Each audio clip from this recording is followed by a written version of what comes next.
నల్లవల్లి, కొత్తపల్లి, నాగరెడ్డిగూడ, గుమ్మడితల్ల గ్రామాలకు సంబంధించి పంటలు పండిస్తే నష్టం జరుగుతుంది. పొల్యూషన్ పెరిగిపోతుంది. Air pollution, water pollution, smell అంతా కూడా మరి బాగా పెరిగిపోతుంది.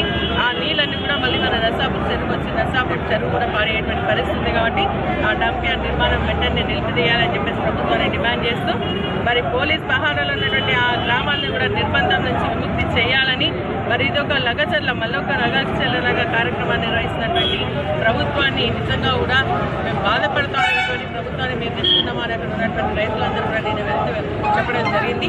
కాబట్టి వాటన్నిటిని కూడా విముక్తి చేసి ప్రజల్ని మరి ఫ్రీగా వదిలేసేయాలి. డంప్ యార్డ్ నిర్మాణం బంద్ చేయాలా. మరి అడవి ప్రాంతాలను కూడా రక్షించాలి. అడవి పెంచుకోవాలని మనం మాట్లాడుతున్నాం కదా. బలవంతంగా ఈరోజు పోలీస్ నిర్బంధంలో కంపౌండ్ వాళ్ళు మొత్తం కడుతున్నారు.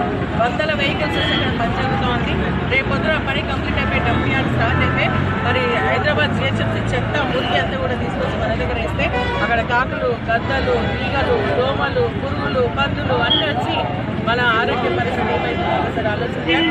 గుంటికల్ ఎయిర్పోర్ట్ కూడా దగ్గరనే ఉంది కాబట్టి అక్కడ కూడా మరి కాకులు, గద్దలు వస్తే ఫ్లైట్స్ కూడా ఎక్కడానికి కష్టం, ట్రైనీస్ కూడా ఇబ్బంది జరిగే పరిస్థితి, ప్రమాదాలు జరిగే పరిస్థితి. కాబట్టి మరి రైతుల దృష్టిలో పెట్టుకోండి, అక్కడ ప్రజా ఆరోగ్యాన్ని దృష్టిలో పెట్టుకోండి, ఎయిర్పోర్ట్ సకాలం దృష్టిలో పెట్టుకొని ఇమీడియట్గా ఆ పని అంతా కూడా నిలిపి చేయాలని చెప్పేసి నేను టీఆర్ఎస్ పార్టీ ఆధ్వర్యంలో ఈరోజు మన అఖిలపక్షం ఆధ్వర్యంలో గట్టిగా డిమాండ్ చేస్తూ ఉన్నాను. ప్రభుత్వం కాంగ్రెస్ పార్టీ కూడా కలిసి రావాలని